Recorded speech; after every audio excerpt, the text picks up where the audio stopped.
Hi, I'm Shelby Cole, and I am a designer with Student Achievement Partners. And I'm Silvestre Arcos, also known as Silver. I am also a learning designer with Student Achievement Partners. We are really excited to be here today to talk about a project that we've been working on for about a year and a half with an organization called XQ. We are working on building a high school math badging system and really excited to talk to you about what that means. Absolutely. So the way that we're going to spend our time together learning is we'll give a little bit about our why, our purpose for doing this work, and why we're so excited. We'll give an overview of the high school math badging system and the shifts that are needed in the system, the education system, whatever system you're working with, in order for us to do this well. And then afterwards, we'll have about 10 minutes for any questions that you might have, concerns, or things you want to know more about.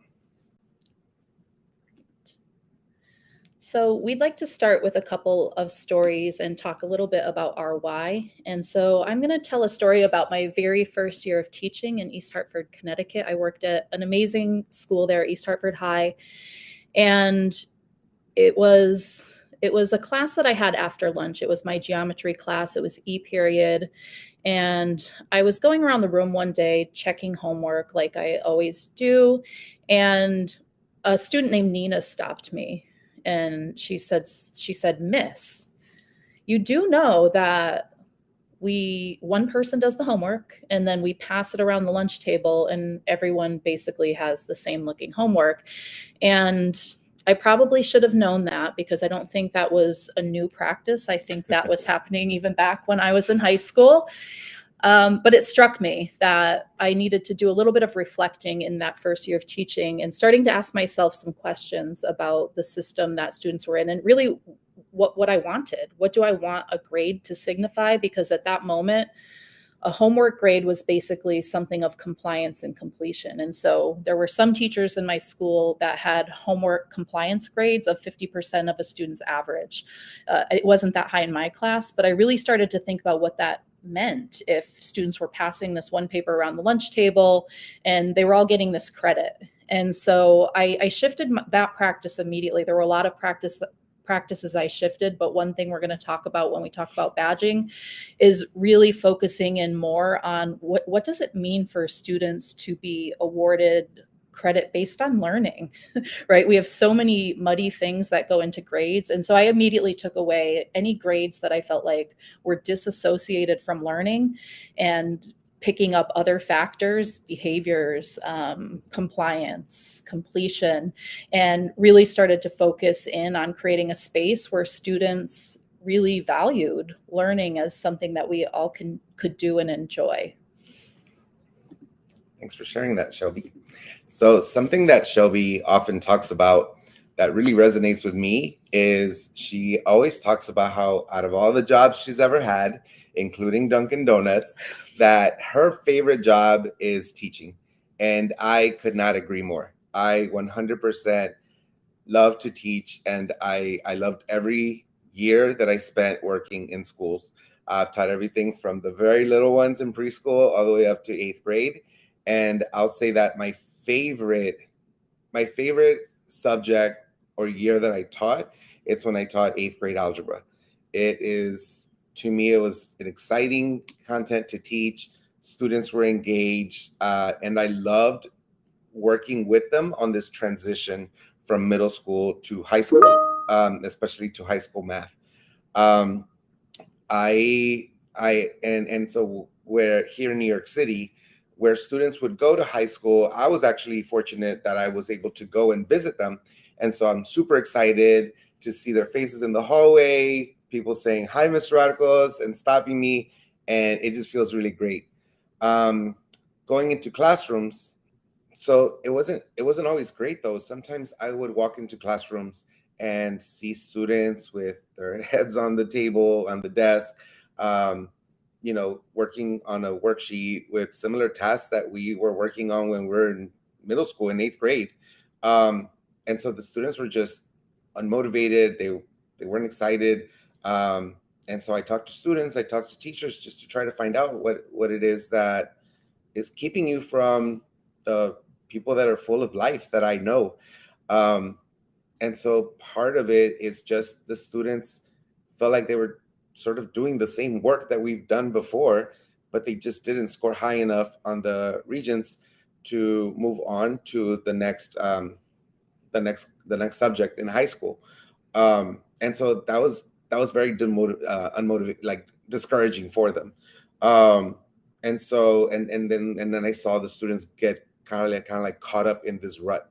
And it didn't just prevent them from advancing in their their math trajectory, but it also just overall was just keeping them from being excited about school and about learning.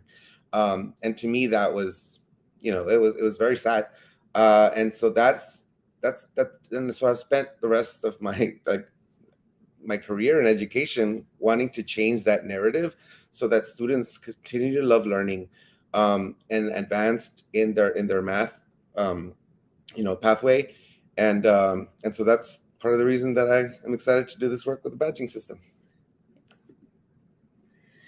So a couple of years ago, Student Achievement Partners partnered with Education Strategy Group and the Dana Center to examine the landscape of high school mathematics across the country. And so we really wanted to know, we had been hearing from folks in different states that people were taking very divergent approaches to high school math. So many states have moved to a pathways model. They're adopting new courses. There are some system level challenges associated with that. But one of the things that we analyzed in places where they have this data, which wasn't everywhere, was to look at what courses students are actually taking in high school. And I think there's a general idea out there that most students take Algebra 1, followed by geometry, followed by Algebra 2.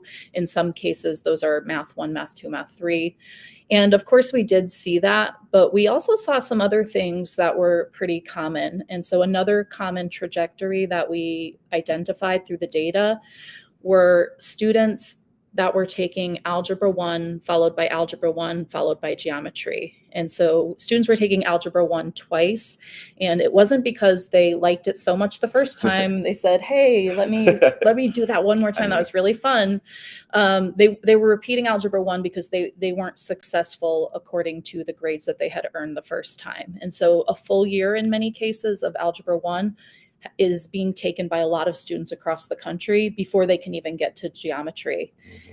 And another thing we saw was Algebra 1, followed by Algebra 1, followed by Algebra 1. So as we talk about the math badging system, one of our really big short-term goals, we have a lot of very long-term goals, but one of the short-term goals is to stop trends 2 and 3 from happening completely. And so we want to see no more students repeating courses and really thinking about how do we ensure that more students are successful in Algebra 1 the first time. Yeah, I'm very familiar with this. So what is the math badging system? And so XQ is an organization that has a tagline of reimagining high school. And so we're starting with mathematics, and we really wanted to take the notion of course and really ask, how can we give students credit for their mathematical learning at a smaller grain size? And so instead of this diagram showing Algebra 1, Algebra 2, geometry, you see 23 badges. And so what we've done is we've created smaller chunks of mathematics where we're allowing students to demonstrate evidence that they've mastered what the content and practice expectations for those badges are, and they earn it at the badge level. And so in some states, they are sort of using these badges within a more traditional course structure. So Kentucky is one of our pilot states that'll be kicking off this year. And they are identifying 5 or 6 badges that would comprise the course of Algebra 1. But because students are going to be earning credit at the badge level, they won't be repeating those things. And so one of the things that I love about this system is that we are encouraging folks, for example, I know it's hard to see, but M102 is modeling with linear functions and equations. And our hope is that students could move on to another badge, such as M104, modeling with functions of exponential type, while they're still completing some of the expectations of M102. Right now, when I go in classrooms across the country, I see a very common practice of sort of the pacing guide dictating when we do things. And even if our data suggests that students aren't successful, we're still moving on because the pacing guide requires it or some other document requires it. Whereas the badging system, we're really asking folks to collect evidence of student learning and let them continue learning until that learning is solidified, even if they're starting another badge. So that's one really big shift in the system and flexibility that is granted by this structure. The other big thing that I want to note when we're looking at sort of the badging system is our team tried really hard to remove traditional notions of everything as a prerequisite. And so we hear a lot of in education of, well, I can't do this thing because students haven't done that thing or they haven't mastered that thing. And we get this over linear view of mathematics, which turns out to just not be true. I mean, Silver and I have both taught Algebra 1. We both have had students that data might suggest are not ready for Algebra 1 content. And I personally believe that if students show up, they're ready. And so, yes, there's often support that is needed. We're often sort of integrating some of the prior learning with current learning, but if they're there, they're ready. And so we wanted to remove wherever possible this idea that there is so much math required to do new math. And we had a lot of hard conversations, like even when we brought in trigonometric functions, I know a lot of folks wanted to connect that to lots of the things that they remember learning before trigonometric functions. But when we actually sat down, like, yes, it's true that that's normally a junior year topic. And yet we asked the question, could you design this badge in a way that students could enter it without all of those things? And the answer ended up being yes. And so you won't see a traditional structure in terms of needing all kinds of prior math in order to engage. It just requires a slightly different design where we're working at the badge level with a low floor, high ceiling. This is making me think a lot about what we hear from teachers about time is like, the most valuable resource, trying to keep up with their pacing calendar, like you mentioned. And then what it is making me think a lot about is well, now coming from the pandemic and remote learning, about this idea of unfinished learning as if they were gaps that need to be filled as students are going along the school year.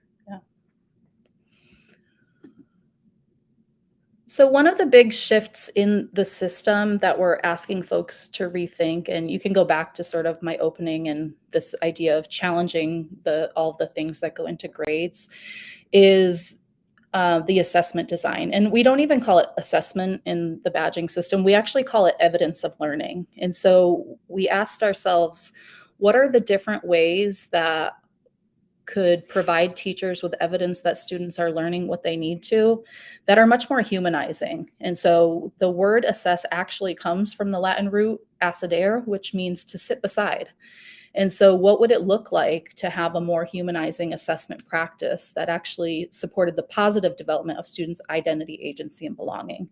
And so if you look at the diagram on this slide, instead of sort of having a rubric that has 0, 1, 2, 3, we're not really asking folks to calibrate on identifying categories of student responses. What we're asking them to do is to actually think about student responses and products and ask what support do students still need in order to move what they're sharing with me to a place where it's acceptable, to a place where it shows full evidence that they have learned the content and practice expectations outlined by the badge. And so we do have these categories, except with revision, conference revision, and support.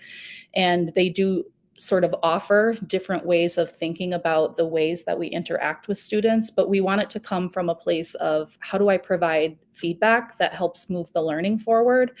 versus what I just talked about, which is assigning a grade and moving on regardless of how many students happen to be sort of keeping up with me or not.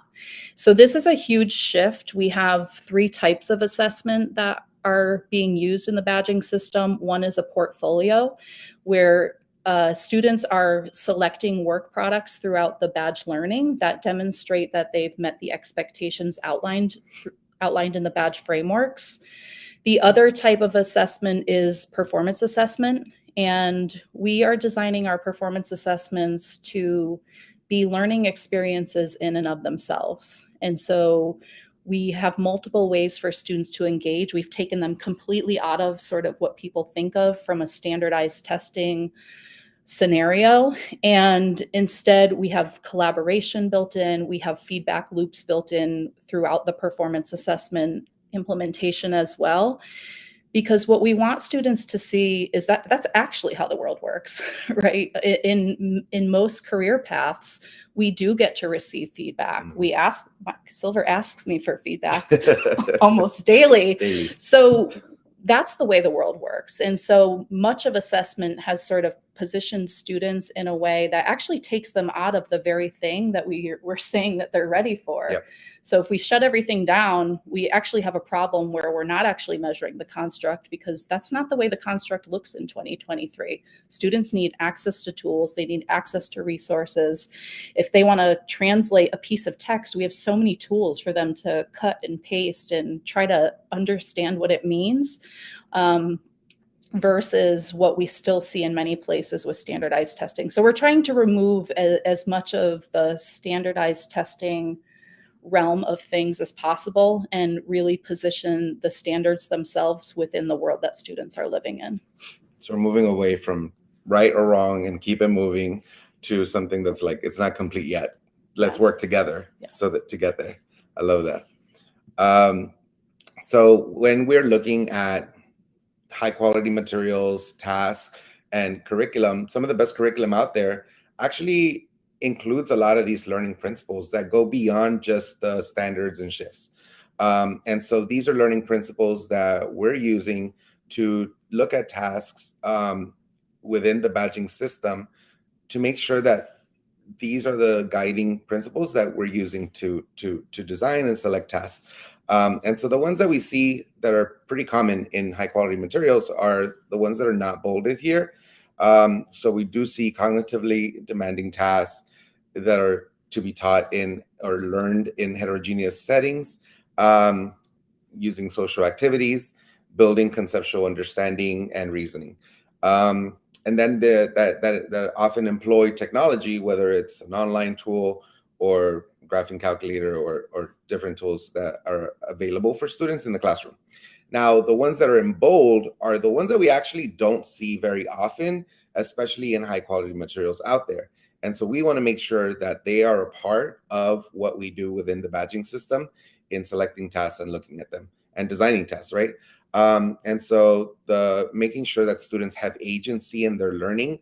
And here, the way that we're using agency goes beyond just giving students choice, but making sure that students see themselves as mathematicians, that they see themselves in the math. The second one that's bolded is viewing mathematics as a human endeavor across centuries.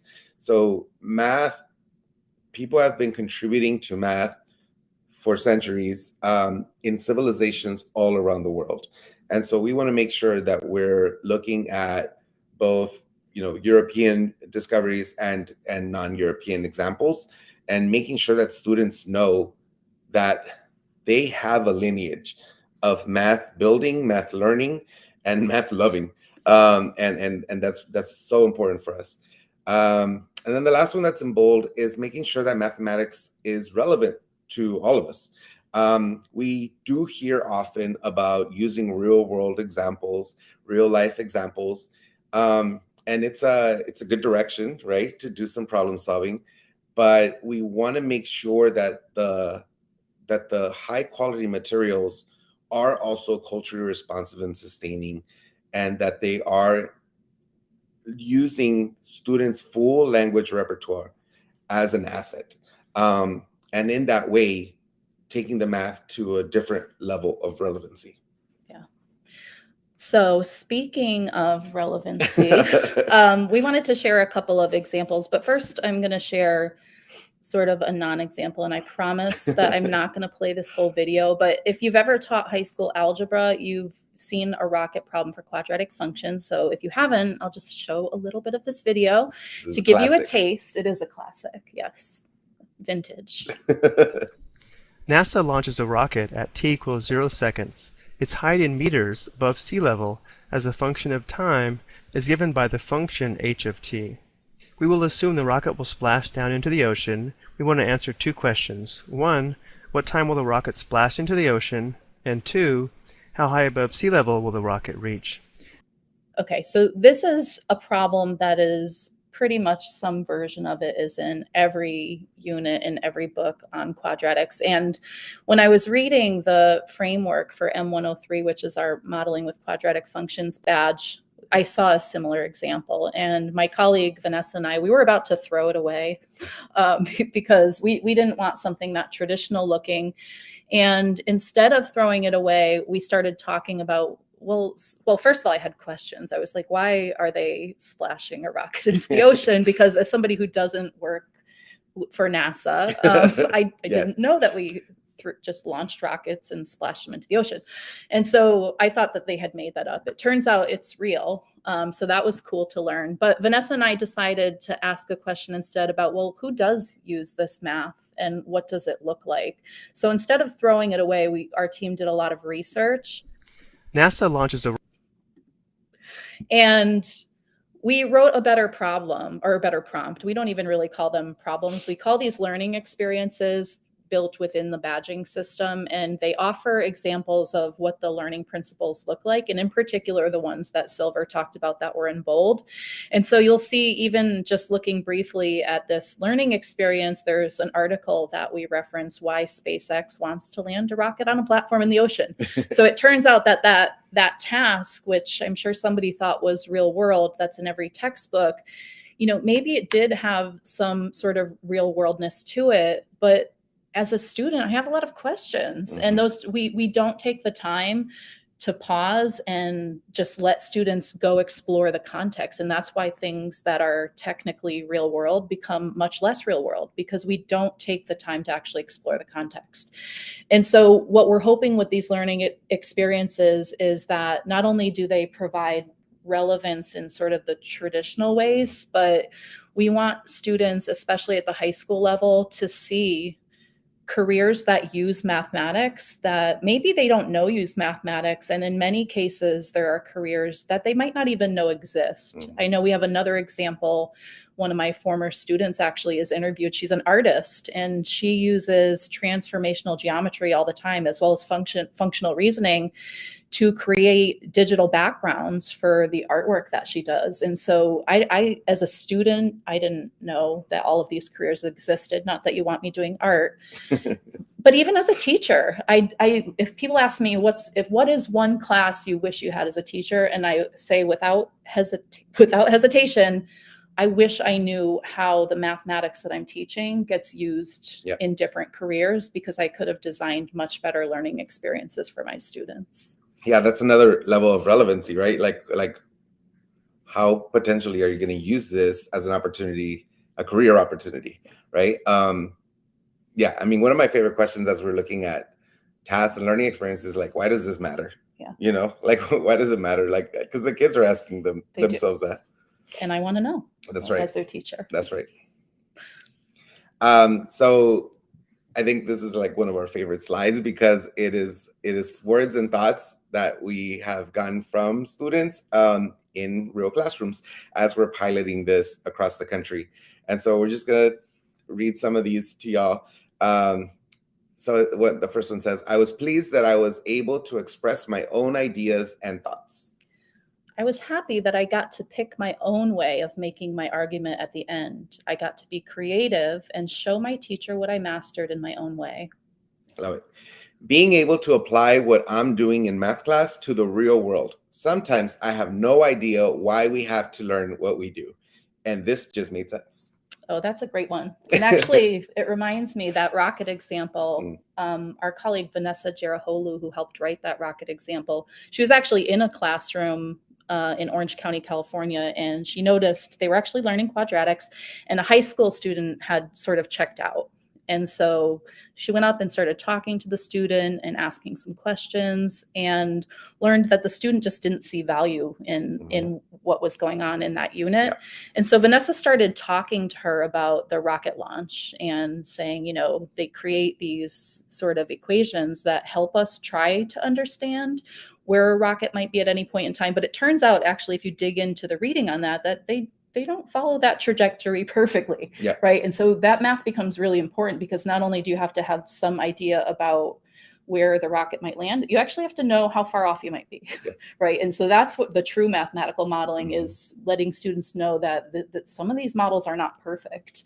So I love that students are starting to see the math as relevant in their own words. And here's my favorite, of course, because as much as we love the glows, like this is work, right? But this student said, listen, less wordy, more kid-oriented. This looks like a teacher's lesson plan. And so they wanted, this happened to be a performance assessment, and apparently we did not deliver on the visual appeal that students were looking for. And so we've since done a lot of revision to sort of attend to the feedback that we're receiving from the people who are supposed to be central to this system. We didn't land that rocket, but there's good feedback. We didn't land that rocket. All right, so we wanted to sort of wrap up today. So our colleague Peter Coe, who has been one of the lead designers for the badging framework, we actually had all of our designers together a couple of weeks ago, and we decided to just do some interviews. And so we asked all of the folks who are helping design the badging frameworks, like, why do you work on this? Why does it matter? Like, people have a lot of choices about the things that they spend their time on. Yep. And Peter Coe he was a chief academic officer at Unbound Ed. He helped write the Engage New York curriculum. And so in some ways, we're actually improving on some work that he's already done relative to the Common Core standards. And so this is part of Peter's interview where he's talking about his hopes for the badging system. I'm really hopeful for these badges as they go out into the world. I think there's a real opportunity to disrupt some of the patterns of inequity that we've seen in high school mathematics. Our badges take some of these large behemoth courses like Algebra 1, Geometry, and Algebra 2, and break them up into bite-sized chunks that students can really grapple with. So I'm excited to see what happens when we make high school math a lot more interesting, relevant, and focused on modeling, so students see that math is not just something that we do with a textbook because we have to at school, but that math is actually relevant and can help us solve problems in everyday life, but also in a variety of disciplines, art, science, business. So I hope students really come to love math through their work with these badges. Shelbi, what are your hopes in doing this work? What would you want to achieve? So before I talk about my hope, I just wanted to mention, I know I mentioned Kentucky as one of the pilot states for the math badging system. They're piloting in Algebra 1, but we're also piloting this year in Idaho, the state of Idaho is doing a pilot in the junior year of mathematics. They have a really cool skills stacking system where they're actually awarding digital badges to students. They're creating a much more flexible use of the badging system because it's junior year, so students will have sort of some core 2 years of mathematics before they branch out into some of these badges. And then Illinois is using it as in their transitional year, so senior year mathematics, using it to reinforce some of the mathematical learning that students are going to need depending on where they're thinking they're going to head after high school. So those are our 3 pilot states for this upcoming year. But getting to my hope, I think just thinking about why I left the classroom. So I loved teaching. Silver already mentioned that. But at some point I did decide to leave. And that was a choice made because I saw so many issues with the system, so many students being tracked out of opportunities. I taught at a high school where 50% of our students were entering high school in pre-algebra. And I already knew what that meant. So at that time, they were taking SATs, ACTs in junior year. They mattered a lot at that time. And we were only giving half of our students through maybe geometry by the time they had to take some of those tests that were used for decisions about whether they got into higher ed or not. And there were just so many system issues, and I couldn't just sit there and watch. And so I did go back, I got my doctorate, but my greatest hope for the system, as a teacher, I wanted my students to have joy and relevance, but I wanted it too. Yeah, 100%. I wanted to show up every day and write math tests together and do math together. I wanted to be a learner in a space with them. And I want everybody to have that. Like, I think about how much learning I do as an adult that I do just because I want to know more and I find it engaging. And it just doesn't make sense to me that education, I don't usually use the word school because it's confined, that education doesn't look that way for our children. Yeah. It just doesn't make sense to me. So we have a lot of work to do, and I'm actually really hopeful that badging provides some new opportunities to collaborate on really content design, on building experiences that not only do I want to go into the classroom and do with students, but that they want to show up and do too. Thanks. Yes. I think my first answer is I want to see more students of color going into fields within math. But beyond that, I want our kids to see themselves as mathematicians, that math is for them. I mean, how often do we hear, I'm not a math person? Yeah. It is criminal how often we hear that. And so I would love to see a lot more students love learning math, and see themselves as math people. So that's the end of our formal presentation. And now we want to open it up and ask, what do you want to know more about? And so we'll use the chat feature to respond to questions. Hi, Shelbi. Can you hear me? I can. Hi, everyone. Thanks for joining our session. I'm a little upset that we're not right next to each other in the same room for this. All right, so we have a question in the chat, Silver. I'm sure there are alignments between the CCSS and the badges, but are there any examples of rewritten standards so that high school standards are organized by badge and not the structure the CCSS gave us? So if you pull up we did link to the full framework. And so within the framework, you'll see the standards are generally used as a basis for the badging frameworks, but they're certainly not organized in the same way because they are sort of grouped by badge. And we really tried to keep this at a higher level. So one of the issues with standards generally is that the grain size can get too fine. And so at the high school level, where we really want to make strong connections to especially the modeling cycle and helping students see mathematics as relevant, it's really hard to do that if you're giving tasks that are at a fine grain size. So if you were to go into the framework, you'll see that we didn't quite use the level of individual standard as our starting point. For the most part, we kept sort of higher level structures to ensure that we could better position the content that students are learning within the world that they're actually living in. And so one of the issues with standards is that we forget to center them within the day and time in which we're living. And we want to do that. We want to make sure that we respect the technology that's available instead of saying, oh, don't use that and don't use that, that's cheating. We have to respect the world that students are living in. And so we've tried to write the framework in a way that begins to integrate the world more meaningfully with the standards themselves. I'm gonna address one of the questions that Dawn asked.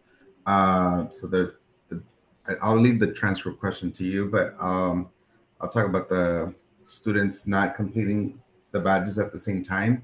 So one of the flexibilities or the affordances that come along with badges is that it's going to be a lot more personalized versus like a one size fits all. Like ideally, the teacher wouldn't be spending the same amount of time with each student. It would really depend on the student's needs and how much feedback and what kind of feedback each student is requiring. So in that way, you do have to be a little bit more flexible in how you use your time in the classroom. Yeah, and I would say some of the more system level changes are they're going to be slower to take shape, but we are seeing some really cool things. I know I heard in one of our states, I was at one of their professional learning sessions, and they were talking about how they wanted to give students past the half year mark to complete a badge.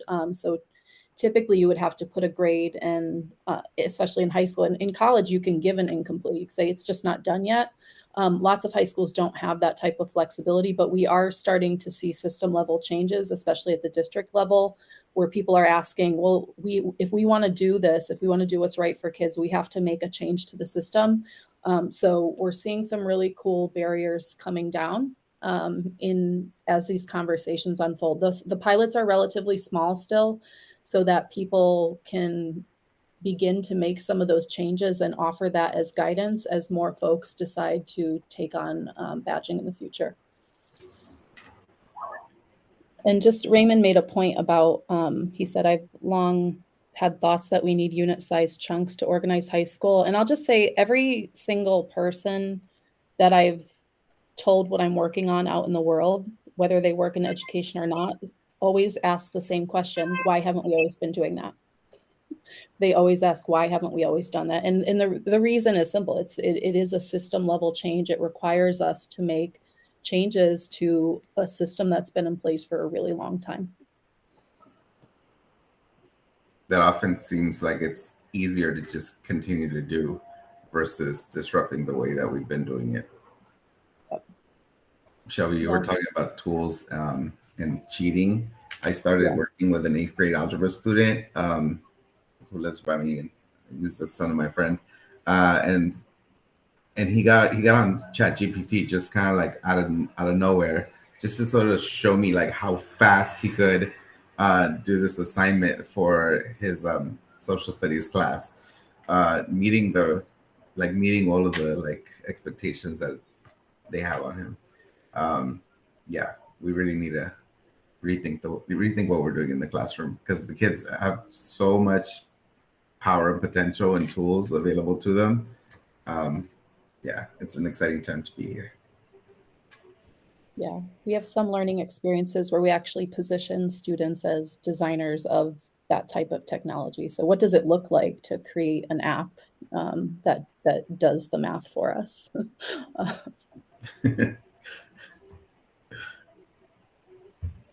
All right, y'all, 30 seconds. This was fun. Thanks for joining us. And if you need Silver or me, Google us. The states are definitely exploring different things in that space, including one that I just saw where they actually can give the feedback to the student to revise their work digitally. Thank you all so much for joining. This has been really great. Oh, thanks, Linda.